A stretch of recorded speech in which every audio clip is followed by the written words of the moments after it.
dans l'épître de Paul aux Éphésiens. Donc, pendant que je monte, vous pouvez déjà vous préparer. On va lire la parole de Dieu ce matin, continuer notre série dans l'épître de Paul aux Éphésiens. Et puis, ce matin, j'aimerais vous inviter à ouvrir vos Bibles dans Éphésiens au chapitre 4. Éphésiens chapitre 4, et on va lire ensemble les versets 1 à 6. Éphésiens chapitre 4, les versets 1 à 6. On a commencé cette section il y a 2 semaines, mais on va la continuer, la terminer ce matin. Donc, Éphésiens 4, verset 1, la parole de Dieu dit ceci: « Je vous exhorte donc, moi, le prisonnier dans le Seigneur, à marcher d'une manière digne de la vocation qui vous a été adressée, en toute humilité et douceur, avec patience, vous supportant les uns les autres avec amour, vous efforçant de conserver l'unité de l'esprit par le lien de la paix. Il y a un seul corps et un seul esprit, comme aussi vous avez été appelés à une seule espérance par votre vocation. Il y a un seul Seigneur, une seule foi, un seul baptême, un seul Dieu et Père de tous, qui est au-dessus de tous et parmi tous et en tous. » On va se couvrir dans un mot de prière. Oui, Seigneur notre Dieu, c'est bon de pouvoir se tourner vers toi, de pouvoir nous tourner vers toi comme on le fait comme on l'a chanté pendant le temps de louange, Seigneur, de nous tourner vers toi pour te contempler, pour te célébrer.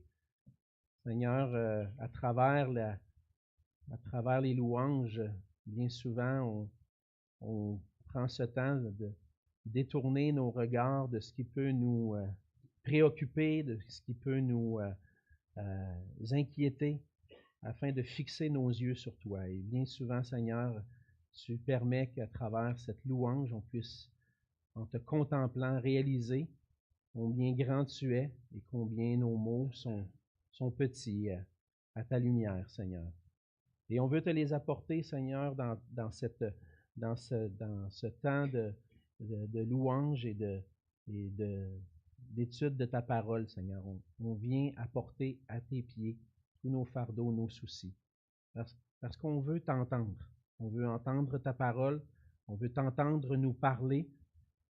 Et on te prie que par ta grâce, Seigneur notre Dieu, tu puisses ouvrir nos cœurs.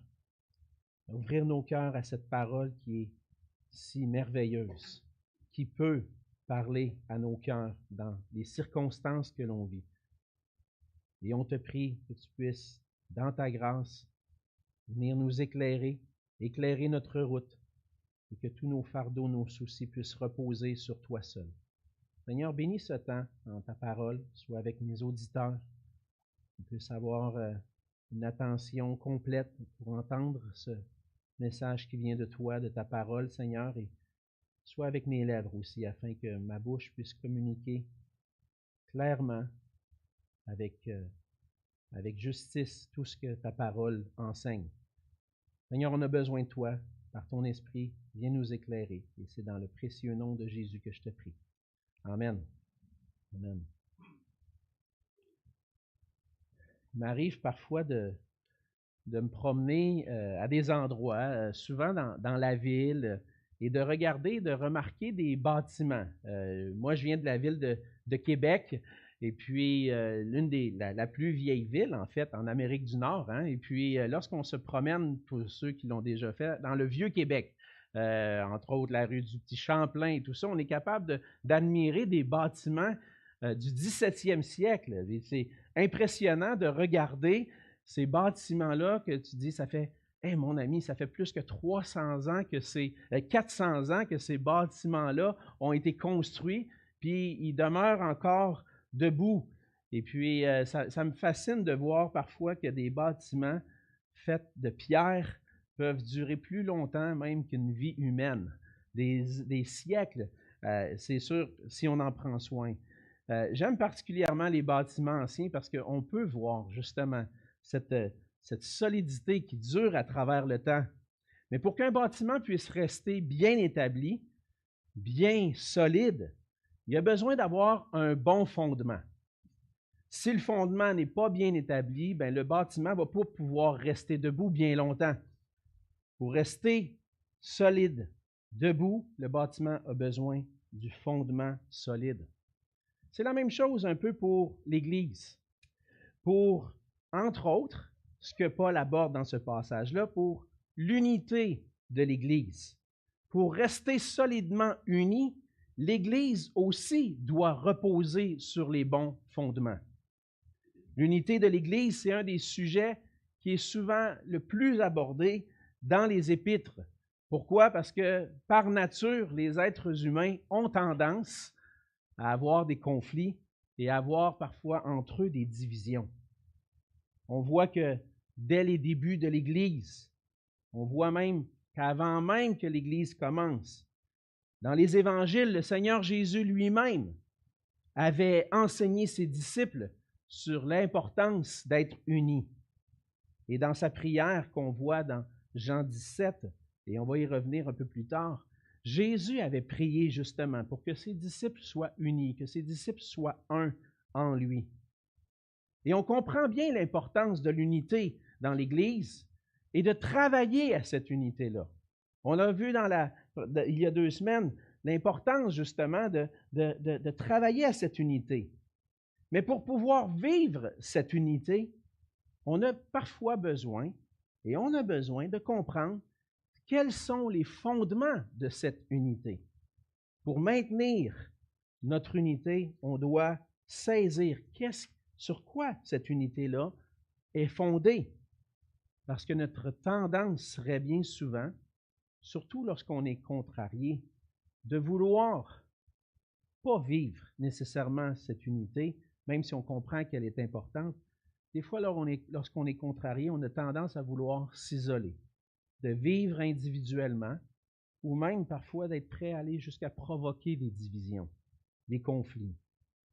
Dans le passage de ce matin, on voit que Paul ne fait pas seulement parler de l'importance de l'unité, mais il présente ce qui constitue le fondement de l'unité chrétienne. Il y a 2 semaines, on a commencé à voir qu'est-ce qu'on a besoin de faire pour entretenir cette unité. Et lorsqu'on a lu le passage, les premiers versets, les versets 1 à 3, Paul exhorte les chrétiens à marcher d'une manière digne du Seigneur, à marcher d'une manière digne de leur appel, et doivent pour ça cultiver l'humilité, la douceur, l'amour, se supporter les uns les autres. Et ça, c'est le comment vivre l'unité. Mais dans la suite du passage qu'on va voir ce matin, plus particulièrement les versets 4 à 6, Paul dit, voici quels sont les fondements de votre unité. Et on va voir ensemble ce matin que les vérités qui sont à la base de cette unité chrétienne, et on va voir ensemble que puisqu'on partage le même esprit, la même foi en Jésus-Christ, et que nous sommes unis en Dieu le Père, nous devons travailler à conserver l'unité dans l'Église. On voit premièrement dans le verset 4 que un des éléments qui est à la base de l'unité, qui nous encourage à conserver cette unité-là, c'est le fait qu'on est maintenant un seul corps qui est formé et uni par le Saint-Esprit. On forme un seul corps. C'est ce que Paul a élaboré davantage dans les chapitres 2 et 3 d'Éphésiens. On l'a vu ensemble. Dieu, c'est son plan, c'est le plan de Dieu, le plan parfait de Dieu de réunir en un seul corps un peuple composé de Juifs et de non-Juifs qui vont être unis ensemble pour former ce peuple. Ce n'est pas les êtres humains qui vont former ce peuple. C'est Dieu lui-même qui forme ce peuple. C'est Dieu lui-même qui forme cette unité, qui unit juifs et non-juifs dans la foi au Seigneur Jésus et qui va être un peuple, l'Église, qui vit dans l'unité. Par l'œuvre de Christ, Dieu lui-même s'est formé ce peuple à travers ce que Christ a accompli. Et ce peuple-là forme un corps composé de plusieurs membres, comme je le mentionnais dans Éphésiens 2, les versets 14 à 16. Paul résume le plan de Dieu en disant « Car il est notre paix, lui qui des deux n'en a fait qu'un, et qui a renversé le mur de séparation, l'inimitié, ayant anéanti par sa chair la loi des ordonnances dans ses prescriptions. Il a voulu créer en lui-même, avec les deux, un seul homme nouveau, en établissant la paix, et les réconcilier avec Dieu, l'un et l'autre, en un seul corps, par la croix, en détruisant par elle l'inimitié. » Donc, l'œuvre de Christ est au centre de cette unité, que Dieu se forme un peuple, qui forme un corps. Un peu plus, dans un autre épître, Paul va dire dans l'épître aux Romains, chapitre 12, versets 4 et 5, il dit « Car comme nous avons plusieurs membres dans un seul corps, et que tous les membres n'ont pas la même fonction, ainsi, nous qui sommes plusieurs, nous formons un seul corps en Christ, et nous sommes tous membres les uns des autres. » Donc, une des vérités que l'on voit qui est à la base de l'unité, c'est le fait qu'on forme un seul corps. Oui, on est des individus. Oui, on est des personnes, tous et toutes différentes les unes des autres, avec des personnalités différentes, des dons différents, des talents différents. On ne pourrait pas prendre une personne ici puis trouver exactement une autre pareille. On est tous différents. Mais dans cette diversité-là, Dieu unit tous ces membres-là pour former une unité solide, fondée sur le fait que Dieu lui-même a formé un corps. L'image du corps démontre l'importance de l'unité. Notre corps est formé de plusieurs membres différents, mais tous ces membres-là sont unis ensemble. Cette semaine, mon garçon, Liam, s'est fait une entorse à la cheville. Et puis, c'est juste une petite partie du corps quand on pense à ça. Tu dis, il est juste un pied. Quand tu penses à d'autres parties du corps, tu dis, bon, il n'est pas tout seul, lui-là, le pied. Mais lorsque le pied a été blessé, ben tout le reste du corps a souffert. Pourquoi? Parce qu'ils sont unis, c'est uni, tous les membres sont unis. Et on a besoin de démontrer cette unité. Le corps doit demeurer uni pour fonctionner. Enlève un morceau, et Dieu a bien fait les choses, puis si tu enlèves un morceau, il va te manquer quelque chose. On est un seul corps, et la même chose avec le corps de Christ. Nous sommes son corps, et chaque partie est importante, mais chaque partie doit demeurer unie au corps. Travailler à conserver cette unité. Si nous sommes le corps de Christ et que Christ est la tête, on est attaché à cette tête qui est Jésus-Christ. On doit rester unis ensemble sous notre chef. C'est lui qui dirige son corps selon sa volonté. Et les membres doivent travailler ensemble à rester unis sous celui qui est le chef, Jésus-Christ. Le chef de l'Église, ce n'est pas le pasteur. Le chef de l'Église, ce n'est pas le pape. Le chef de l'Église, c'est Jésus-Christ. Et ensemble, on est unis sous cette tête. Et le fait que Jésus est la tête et que nous sommes son corps, c'est notre motivation de dire, « Hey, c'est là-dessus qu'on est fondé. C'est là-dessus qu'est fondée notre unité. On veut la conserver. » Et non seulement cela, parce que Paul va mentionner 7 choses différentes qui sont en lien avec cette unité. On voit qu'on forme un seul corps, mais il y a aussi un seul esprit. On l'a vu dans le chapitre 2, vers la fin du chapitre 2, les versets 19 à 22, notre frère Pierre Morin a couvert ce passage-là, que l'Église est le temple du Saint-Esprit. Nous sommes le corps de Christ formé de membres unis ensemble, mais ces membres-là sont unis par l'Esprit Saint. Le Saint-Esprit, c'est celui qui agit en nous pour nous rendre capables de conserver cette unité. Parce qu'on voit au verset 3 du chapitre 4, vous efforçant de conserver l'unité de l'Esprit par le lien de la paix. Le Saint-Esprit, c'est lui qui crée cette unité-là. Et ce qu'on voit dans le passage, c'est pas qu'il n'y a pas 150 esprits différents. Il y en a juste un. Et ce même esprit-là habite chacun des enfants de Dieu pour qu'ensemble, ils puissent rester unis, conserver cette unité-là. Bon. Et c'est ce que ça nous montre, encore une fois, c'est que ce n'est pas nous qui créons l'unité, mais nous participons avec Dieu à conserver l'unité parce que c'est ça, son plan pour nous. En plus de ça, en plus de partager le même esprit, Paul va dire qu'on partage aussi une même espérance. Il dit au verset 4 qu'il y a un seul corps et un seul esprit, comme aussi vous avez été appelés à une seule espérance par votre vocation. Donc, un troisième élément, on est un corps, il y a un seul esprit, il y a une même espérance. On partage tous cette même espérance ensemble, cette espérance qui est liée à l'appel que Dieu a placé sur notre vie.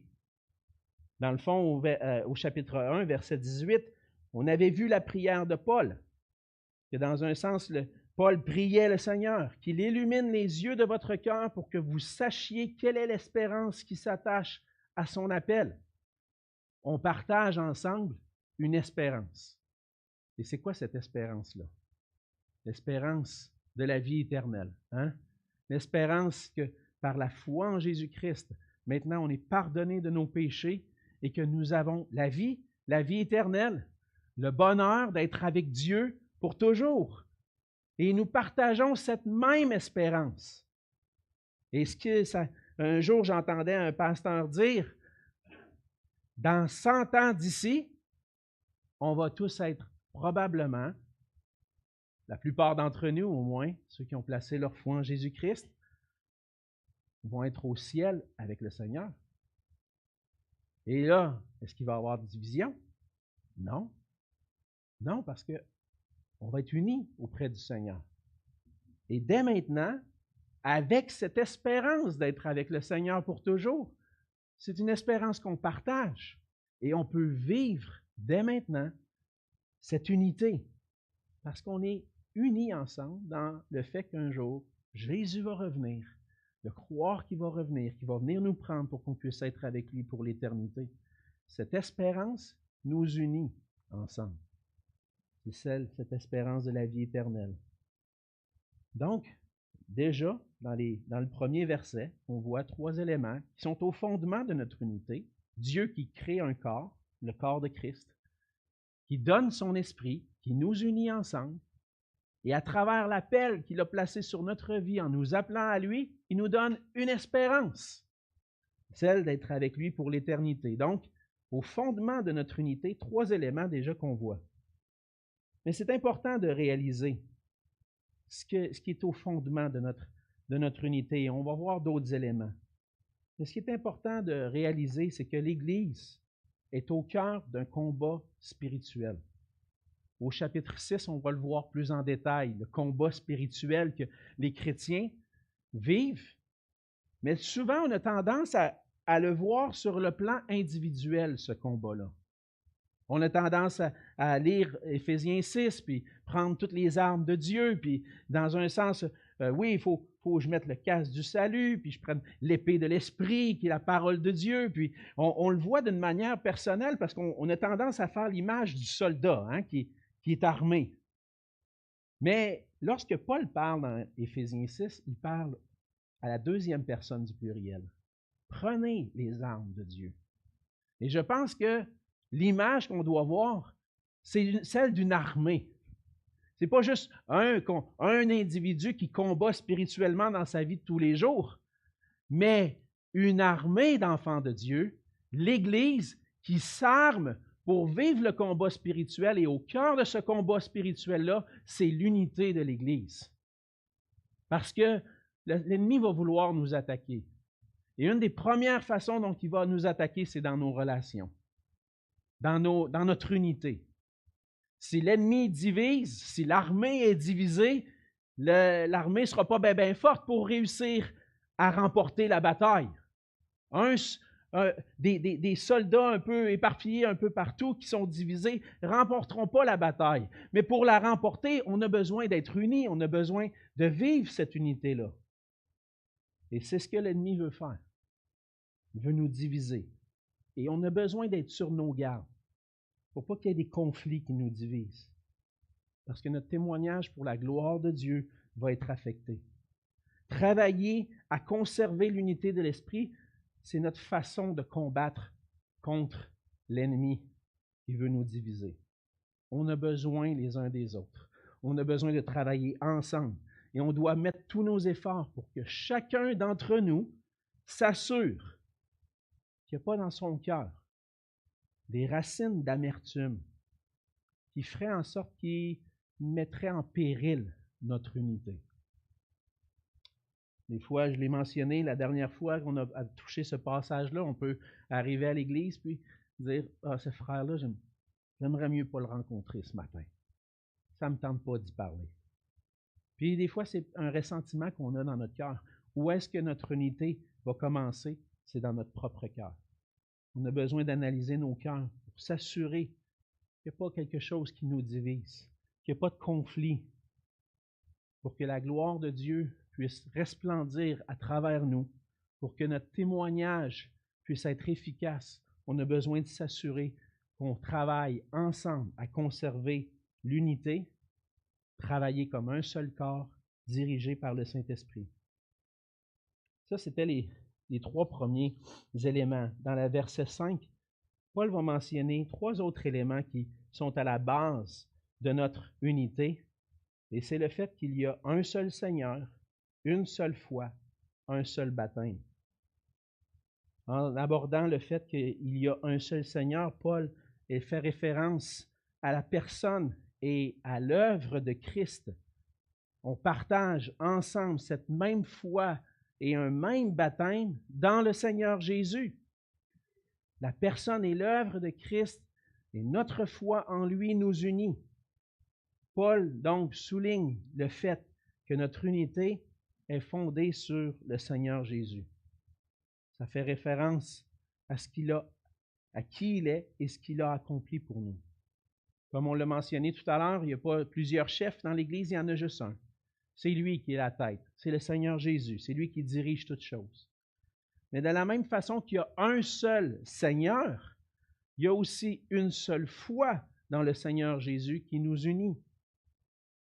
Dans le fond, l'Église, ce n'est pas un club social dont l'appartenance varie en fonction des circonstances. Il y a des clubs de l'âge d'or dans notre société, on a ça, club de l'âge d'or. Je ne peux pas y participer encore. Je ne partage pas le même intérêt. Bon, peut-être qu'on pourrait partager un certain intérêt sur certains sujets, mais je n'ai pas l'âge d'or encore. Ça va attendre un petit peu, j'espère. Mais c'est ça. Si par exemple, mes enfants jouaient au baseball, il y avait un intérêt pour le baseball, il y avait une équipe de baseball. On peut partager des intérêts avec des gens autour de nous dans notre société, puis avoir des clubs, des organisations qui unissent ces gens-là. Mais dans l'Église de Jésus-Christ, c'est le Seigneur Jésus lui-même qui est notre unité. C'est le Seigneur Jésus lui-même qui est le fondement. L'Église est composée de gens qui ont placé leur confiance en Jésus-Christ pour leur salut et puis qui persévèrent dans leur marche avec lui. Qui marche en avant? C'est le Seigneur Jésus. Qui est à la base de notre unité puis qui nous aide à conserver l'unité, c'est le Seigneur Jésus. Mais l'unité est aussi fondée sur le fait que nous avons placé notre foi en Jésus-Christ, seul pour notre salut. Et si je n'ai pas placé ma foi en Jésus-Christ, je ne fais pas partie de l'Église. Je ne suis pas uni avec les personnes qui ne croient pas en Jésus. L'unité de l'Église est fondée sur la foi en Jésus-Christ. Et ça peut arriver parfois même qu'il y ait des églises qui disent croire en Jésus-Christ. Mais est-ce qu'elles croient réellement à l'Évangile? Et est-ce qu'elles ont gardé cette conformité à la vérité, à la parole de Dieu? Parce qu'on va le voir, on l'a vu dans les dernières années, les dernières décennies, il y a un mouvement particulièrement issu de l'Église catholique romaine, le mouvement écuménique, qui cherche à rassembler tous les chrétiens, peu importe leur confession. On essaie de les rassembler sous une même Église, une même unité. Tu crois en Jésus? OK, on peut être ensemble. Mais attends un petit peu. Qu'est-ce que tu crois par rapport à Jésus, toi? Oui, je confesse le Seigneur Jésus. Oui, je dis que je crois en Jésus. Mais qu'est-ce que je crois à propos de lui? Puis qu'est-ce que je crois à propos de ce qu'il a fait et des implications de ce qu'il a fait? Fait qu'on peut, au nom de l'amour, vouloir réunir toutes choses, mais est-ce que notre foi est solidement fondée sur le Jésus des Écritures? Ça, c'est important. Aujourd'hui, si on pose la question à des gens, même des gens de tradition chrétienne, on leur demande qui est Jésus pour toi, on va avoir plusieurs définitions. Ce qu'on veut, c'est avoir une définition qui est conforme aux Écritures. Donc, ça peut arriver que même si on est une Église, qu'on dise, cette Église-là, je ne peux pas m'associer avec cette Église-là. On n'a pas la même foi dans le Seigneur Jésus. Je ne crois pas que cette Église-là a la foi selon les Écritures. Et donc, oui, on va voir plusieurs sortes d'églises, plusieurs dénominations, mais ce qui est important pour nous, ce n'est pas le nom baptiste ou le nom évangélique. Ce qui est important, c'est est-ce que ce que tu crois, c'est conforme aux Écritures? Et oui, on a une famille d'églises qui s'appelle les églises baptistes évangéliques au Québec puis au Canada. Pourquoi? Parce qu'on est unis et on s'entend sur qu'est-ce qu'on croit sur le Seigneur Jésus. Donc, notre unité, c'est avec le Seigneur Jésus lui-même et notre foi en lui, qui il est pour nous et ce qu'on croit par rapport à lui. Et finalement, on a un seul baptême. Un seul baptême. Et là, il y en a qui pourraient dire, ouais, ben attends un petit peu, là, de quel baptême il parle? Parce qu'on voit dans les Écritures qu'il y a le baptême du Saint-Esprit. Puis après ça, il y a le baptême d'eau. Et dans un sens, des fois, dans les Écritures, c'est difficile de distinguer. Parce que, oui, c'est deux réalités. Mais je pense que c'est deux réalités qui font partie du même baptême. Je m'explique. Lorsqu'on vient à Jésus-Christ et qu'on place notre foi en lui, qu'on naît de nouveau, le Seigneur nous baptise du Saint-Esprit. On reçoit le Saint-Esprit. Et par la suite, lorsque ma vie est transformée, ma vie est changée, je vais obéir en manifestant ce baptême qui a eu lieu intérieurement, je vais le manifester extérieurement à travers le baptême d'eau. Donc, c'est un seul baptême, en quelque sorte. Quelque chose qui se passe intérieurement puis que je vais le manifester extérieurement. Mais on a reçu ensemble cet esprit-là. On a été baptisés du Saint-Esprit. C'est ce que Paul dit aux Corinthiens, dans Corinthiens 12, verset 13. Il dit, « Nous avons tous, en effet, été baptisés dans un seul esprit. » Et dans quel but? Pour former un seul corps, soit juif, soit grec, soit esclave, soit libre. Et nous avons tous été abreuvés d'un seul esprit. Hein, vous voyez la relation, hein? On voit le corps, l'esprit, Jésus qui nous baptise de l'esprit, Jésus qui nous unit dans ce baptême, dans notre foi et dans ce baptême qui est notre confession de foi, d'appartenance au Seigneur Jésus. Et lorsqu'on a vraiment reçu le Saint-Esprit, lorsqu'on a été transformé, régénéré, on est devenu une nouvelle personne. On confesse Jésus-Christ et on le manifeste par le baptême par immersion. Donc, ce baptême-là, c'est celui qui vient de Dieu. Dans une société où il y a plusieurs mouvements, on voit plusieurs mouvements qui sont unis par leurs convictions. Au Québec, on a été témoins, et toujours témoins, d'un mouvement souverainiste. Hein? Vous avez entendu parler de ça, le mouvement souverainiste au Québec. Pour ceux qui ne sont pas d'ici, mais qui se sont intégrés à notre société québécoise, peut-être que vous ne connaissez pas tout parfaitement l'histoire de ce mouvement-là. Mais il y a un mouvement qui est né vers la fin des années 60, lorsqu'un certain général, Charles de Gaulle, a lancé Vive le Québec libre et faisait référence à toute cette emprise que pouvait avoir le monde anglophone sur les francophones. Et puis, lorsqu'il a prononcé ça, certains ont pris ça et ont dit « Oui, on veut être libre, on veut être indépendant, on veut être souverain, on veut se séparer du Canada. » Puis, ça l'a monté, là, il y a eu le Front de libération du Québec en début des années 70, mais ça a mené que le mouvement a formé un parti politique, le Parti québécois, sous René Lévesque. Et ce mouvement-là a été uni pendant plusieurs années. Mais aujourd'hui, si vous cherchez le mouvement souverainiste, il y a encore un parti québécois, mais ils sont un peu éparpillés dans plusieurs partis. Et on peut le dire, je pense que c'est un constat qu'on fait avec le temps, c'est le mouvement, il a perdu de sa vigueur. Il a perdu de sa vigueur parce qu'il a perdu de son unité. Et on peut, à l'intérieur d'un même mouvement, il peut des fois avoir des différentes convictions. Les convictions ne sont pas les mêmes, et là, on se divise. Mais c'est ce qu'on voit dans ce passage, dans le verset 5, c'est que si on veut rester unis, on a besoin de rester ferme dans nos convictions au Seigneur Jésus, ferme dans notre foi, attaché à ce que le Seigneur a accompli en nous, et puis on va demeurer unis de cette façon-là. Et on doit s'assurer qu'on est unis par la bonne chose. Est-ce que c'est la foi au Seigneur Jésus qui est mon unité, notre unité, ou des intérêts communs? Comme je l'ai dit, on n'est pas un club social. Notre unité, c'est en Jésus-Christ, par notre foi en lui.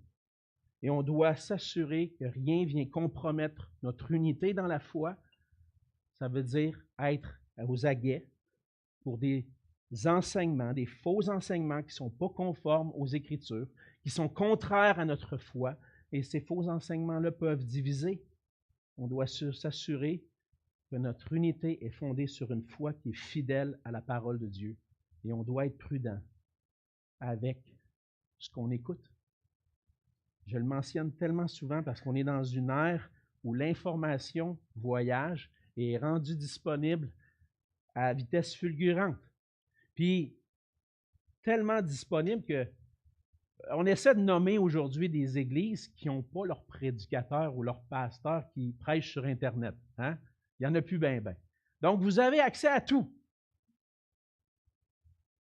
Puis, il y a des excellents prédicateurs. Je ne vous dis pas d'écouter juste Alexandre Marquis ou Pierre Morin ou Yvan Bouchard ou les enseignants Amex, Gaétan, ceux qui sont ici. On ne vous dit pas, écoute juste lui, sinon tu vas... Non, il y en a des très bons, puis il y en a qu'on pourrait même vous recommander. Oui, lui, tu peux l'écouter, c'est un excellent prédicateur. Mais il y en a une méchante gang que je pourrais dire, non, arrête d'écouter ça.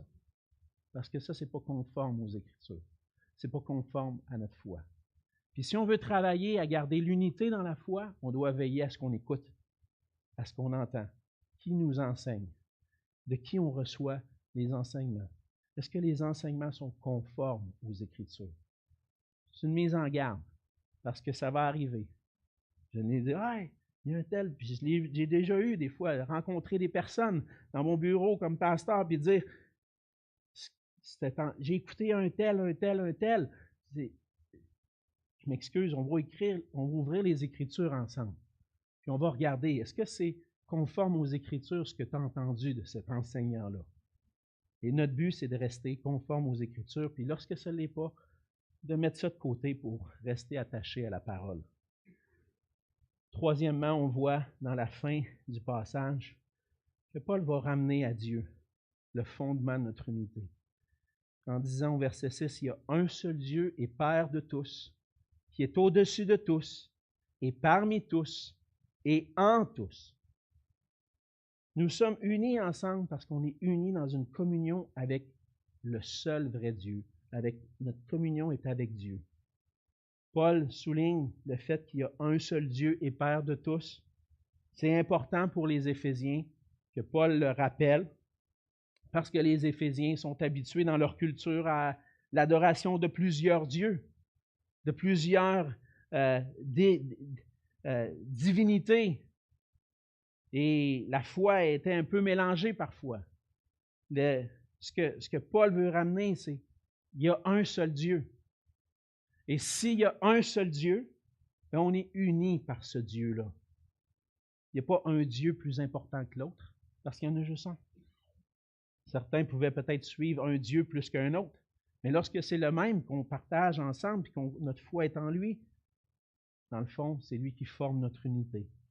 C'est le Dieu et Père, unique, un seul Dieu, qui est au fondement de notre unité.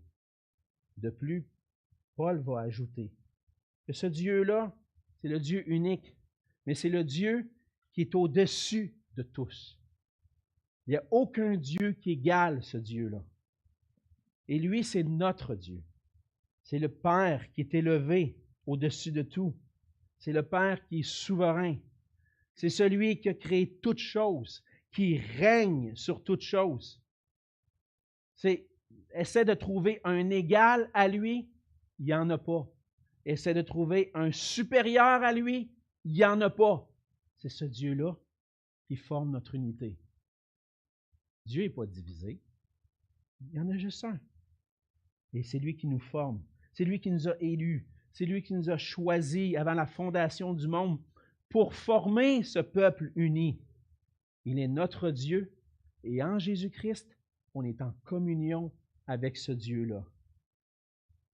Le Père, on voit dans le reste du verset, il dit qu'il est au-dessus de tous et parmi tous et en tous. Certains voudraient comprendre ce passage-là pour dire que Dieu habite dans tous les êtres humains et que Dieu est présent partout dans la création et que Dieu est présent dans tout. Mais si on le place dans le contexte d'Éphésiens, on parle de quoi dans le contexte? On parle de l'Église. On parle de l'unité du peuple de Dieu. Et je pense que lorsque Paul dit qu'il est en tous et parmi tous et en tous, il parle de ceux qui appartiennent au Seigneur Jésus, de ceux qui ont placé leur foi en lui. C'est ce Dieu et Père-là qui vit en nous par l'Esprit Saint. Et lorsque Paul mentionne cela, ce n'est pas un langage universel, mais un langage exclusif à ceux qui ont placé leur foi en Jésus-Christ. Dieu est parmi nous. Dieu habite en nous par son esprit.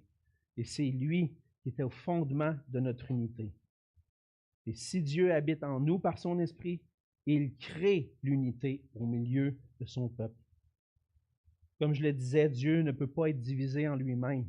Et on a vu dans le passage, ce qui est intéressant dans le passage, c'est que Paul va mentionner les 3 personnes de la Trinité.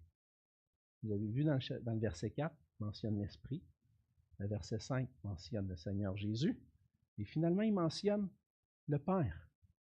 Il y a un seul Esprit, un seul Seigneur, un seul Dieu et Père. Et le Père, le Fils et le Saint-Esprit sont unis ensemble et travaillent ensemble pour créer cette unité-là. Et sont unis dans une union parfaite, dans une unité parfaite et indissociable depuis toute éternité. Est-ce que c'est possible que le Père, le Fils, le Saint-Esprit soient divisés? Impossible. Lorsque le Père décrète qu'un jour le Fils va descendre sur terre pour venir sauver la race humaine du péché, est-ce que le Fils peut s'opposer au Père? Non. Et lorsque le Fils vient et qu'il décide d'envoyer son esprit pour donner son esprit au peuple de Dieu, à ceux qui lui appartiennent, est-ce que l'Esprit s'oppose à ça? Non. Travaillent tous ensemble. Les 3 sont unis et les 3 s'accordent pour accomplir les plans de Dieu. Et si l'Esprit de Dieu habite en chacun de nous, ça fait que nous sommes unis à lui et en Jésus-Christ. Et notre unité est fondée sur la personne de Dieu même. Est-ce que C'est possible lorsqu'il y a un très bon fondement, que le bâtiment qui est construit dessus soit un petit peu tout croche. Oui, ça peut arriver. Il peut avoir un excellent fondement. Puis il peut avoir un bon bâtiment parce que c'est le Seigneur Jésus qui bâtit son Église. Mais Alain, lorsque les briques décident de se frotter ensemble, puis décident de moi, je vais bouger de même, à la place de rester à ma place. Comme moi, lui, je vais le tasser un petit peu. Ça ne restera pas solide longtemps. Hein? C'est le Seigneur qui bâtit son fondement. Puis notre unité est basée sur l'œuvre de Dieu. Et cette œuvre qu'il produit en nous, mais notre rôle maintenant, comme Paul dit au verset 3, c'est de conserver, de mettre tous nos efforts à conserver cette unité que Dieu lui-même a créée. Est-ce qu'on veut aller à l'encontre du plan de Dieu? Non. On ne veut pas s'opposer à Dieu. On veut garder cette unité parce que c'est lui qui l'a créée. Et si Dieu est un et parfaitement uni en lui-même, ce serait un non-sens qu'il y ait des divisions au milieu du peuple que Dieu lui-même a créé. C'est impossible. On ne veut pas que ça arrive. On va travailler ensemble à conserver l'unité. Mais comment est-ce qu'on peut vivre cette unité qui a été établie, que Dieu lui-même a établie? Comment on peut la maintenir? Et premièrement, Paul va mentionner, si on revient un petit peu avant, il y a une prière de Paul, chapitre 3, versets 14 à 20. Et dans un sens, on a besoin d'être, selon la richesse de sa gloire, verset 16, chapitre 3, verset 16, d'être puissamment fortifié par son esprit dans l'homme intérieur, en sorte que Christ habite dans vos cœurs par la foi, étant enraciné et fondé dans l'amour. On a besoin que Christ habite dans nos cœurs, que Christ soit enraciné en nous. Comment ça va arriver? C'est lorsqu'on va se soumettre entièrement au Seigneur et à sa parole. On va puiser ensemble à la source de celui qui crée notre unité pour la maintenir. Donc, en vivant pleinement la plénitude de Dieu, dans une foi sincère et solide en Jésus-Christ et en sa parole, par l'œuvre de l'Esprit qui agit en nous, on va être en mesure de conserver l'unité. C'est Dieu qui la crée, c'est Dieu qui nous aide. Il produit tout en nous pour qu'on puisse la maintenir. Et donc, on a besoin de renoncer à nous-mêmes, de fonder nos vies sur Dieu, puis de chercher continuellement à être remplis du Saint-Esprit. Frères et sœurs, vous le savez, vivre et maintenir l'unité, ça demande des efforts. Mais tout est possible par celui qui crée cette unité au milieu de nous. Et c'est pour ça qu'on veut travailler, frères et sœurs, à conserver cette unité dans notre Église, dans l'Église de Jésus-Christ. C'est possible parce qu'on a les bons fondements.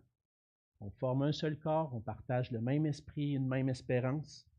Jésus-Christ est notre seul Seigneur, on a placé notre foi en lui, on a manifesté notre foi par le baptême. Et Dieu est unique, il vit au milieu de nous et en nous. Donc, on a besoin de s'attarder et de se rappeler, quel est ton plan pour nous, Seigneur?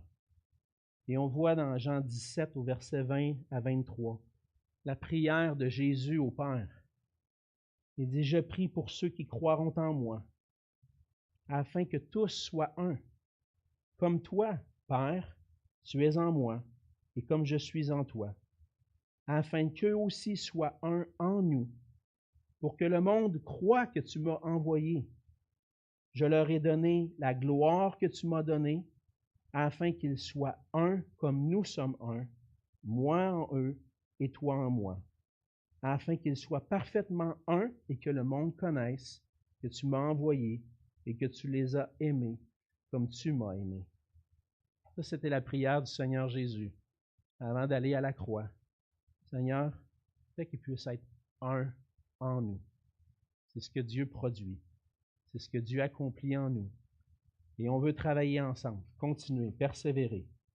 Et c'est ma prière. Que le Seigneur, qui vit au milieu de nous, qui crée cette unité entre nous, nous donne la grâce de travailler ensemble à la maintenir.